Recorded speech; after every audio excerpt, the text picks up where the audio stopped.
Il y avait un avion soviétique en particulier que personne ne voulait monter pendant les dernières étapes de l'Union soviétique. Et contrairement à ce que vous pourriez penser, ce n'est pas parce que le modèle d'avion était dangereux ou qu'il allait tomber en panne en l'air. Le problème de cet avion était la charge qu'il avait l'habitude de transporter. Ces avions étaient appelés tulipes noires parce qu'ils étaient littéralement les avions de la mort. L'avion en question était l'Antonov 12. C'était l'avion qui a catapulté Antonov au sommet du transport de fret dans l'Union soviétique. C'était essentiellement le C-130 Hercule soviétique. Il était fiable, polyvalent et abordable à piloter. Il a effectué son premier vol en 1957 et depuis lors, pendant 3 décennies, il a été l'avion de transport de troupes et de fret prédominant dans l'Union soviétique. 1200 de ces avions ont été produits jusqu'à ce que leur production cesse en 1972. Même malgré leur âge, plus d'une centaine d'entre eux volent encore aujourd'hui à des fins civiles et militaires. Mais s'ils étaient si bons, pourquoi personne ne voulait monter à bord de ces avions appelés tulipes noires ? Pour répondre à cette question, nous devons remonter assez loin dans le temps, au plus grand conflit dans lequel l'Union soviétique a été directement impliquée, en Afghanistan.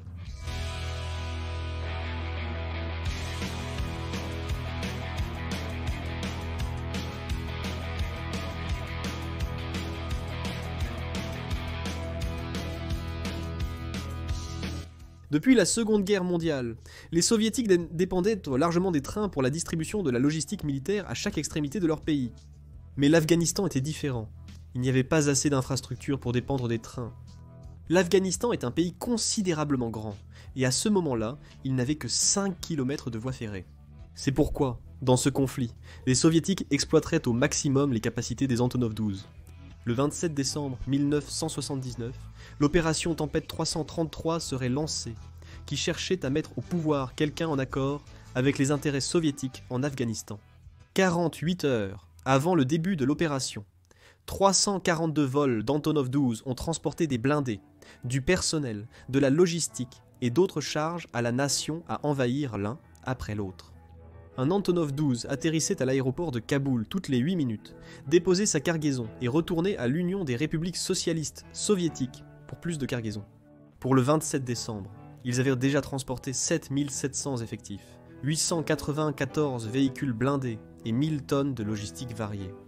Grâce aux Antonov 12, lorsque l'heure est arrivée, l'opération Tempête 333 a été menée par les Spetsnaz et a été un véritable succès, marquant le début du conflit afghano-soviétique. Malgré l'atteinte des objectifs, les pertes ont été considérables. Le commandement supérieur soviétique a ordonné que tout soldat tombé au combat soit ramené dans sa ville d'origine, pour que ses familles respectives puissent lui rendre hommage. C'était un gros problème. Réfléchissez-y un peu. L'Union soviétique était un pays énorme, et peu importe à quel point le lieu d'origine des défunts était éloigné, le commandement supérieur avait promis de remettre les corps à leurs familles. Au début, cela ne posait pas beaucoup de problèmes, car il y avait peu de morts. Mais à mesure que le conflit devenait de plus en plus intense, le nombre de morts a considérablement augmenté. Pour 1980, il y avait chaque mois de 100 à 300 morts, ou même plus selon qu'il y avait de grandes batailles ou non. Cela a exigé un protocole plus étendu et viable à long terme. Depuis le sommet du pouvoir soviétique, il a été proposé de faire un cimetière militaire à Tachkent, en Ouzbékistan, avec des monuments et tout décoré. Mais cela a été considéré comme inapproprié, parce qu'il était supposé qu'il n'y avait pas de guerre en Afghanistan, et que les soldats alliés soviétiques ne faisaient que construire des ponts, des écoles et des hôpitaux. Le problème a été renvoyé à l'aviation de transport soviétique, qui avait déjà fait un travail exceptionnel, transportant tout le nécessaire pour la guerre en seulement 48 heures. Seuls eux pouvaient résoudre ce gros problème. Et ce que l'aviation soviétique a fait était surprenant.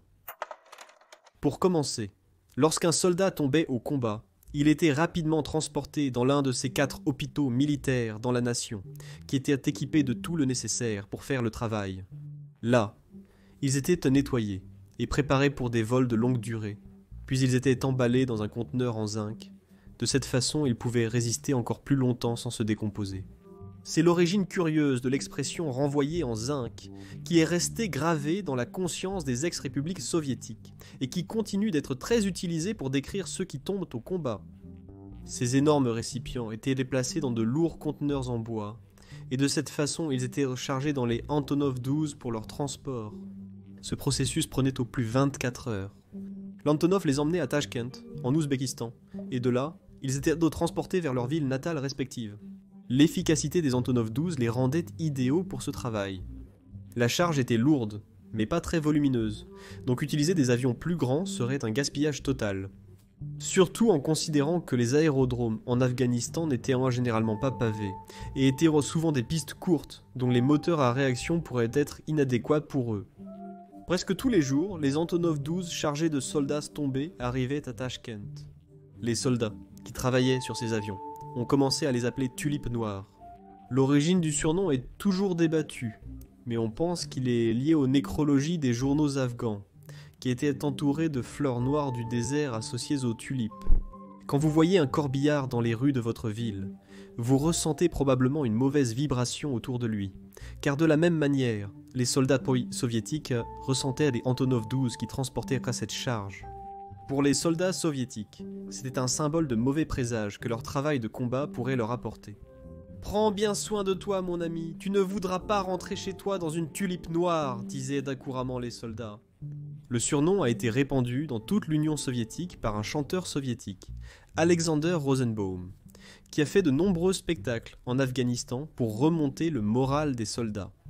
Un jour, il a vu qu'un petit groupe d'hommes chargés de lourdes boîtes, dans un Antonov 12, il a commencé à les aider, et après avoir terminé le travail, il a été stupéfait, car les soldats lui ont dit que les boîtes contenaient des conteneurs avec des soldats tombés.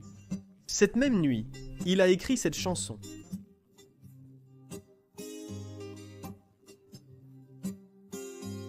Un verre de vodka à la main, nous voguons en silence au-dessus du sol.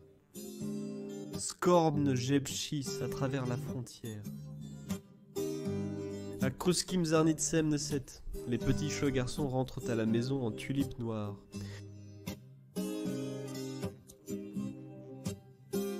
Et ils vont à leur terre natale bien aimée pour se reposer indéfiniment. Cela est devenu très populaire dans toute l'Union soviétique. Grâce à cela et au film Afghan Breakdown, tout le monde a connu le nom de tulipan noir. Les choses n'ont fait qu'empirer en 1984. Cette année-là, le nombre de victimes était vraiment élevé, plus que n'importe quelle autre année de conflit. Il a donc fallu restructurer à nouveau le système de transport des victimes. Cette fois-ci, il l'officialiserait en émettant l'ordre 200, introduisant des instructions et des protocoles plus standardisés qui devaient être suivis à la lettre. En moyenne, un cercueil avec un conteneur en zinc et son contenu pesait en moyenne 200 kg. C'est pourquoi ils ont commencé à surnommer ce type de charge la charge 200. Et à leur tour, les soldats appelèrent par radio les tombés 200, pour ainsi confondre les Afghans qui interceptèrent les communications. Au lieu de dire qu'il y a 4 soldats tombés, ils disaient qu'il y a 4200. Quand le conflit a pris fin, les soldats ont commencé à utiliser le code 200 dans leur vie quotidienne. Il a commencé à être utilisé comme un jargon dans la société soviétique pour décrire quelqu'un qui serait tué violemment. D'une manière ou d'une autre, appeler les morts « charges » et non ce qu'ils sont, insensibiliserait la population à ce qu'ils voyaient vraiment. Ce n'est pas la même chose qu'un avion transportant une charge de sang et un avion transportant des restes dans des conteneurs de zinc. Tout cela nous montre à quel point la guerre est vraiment dure. Merci beaucoup pour cette vidéo et à la prochaine. Au revoir.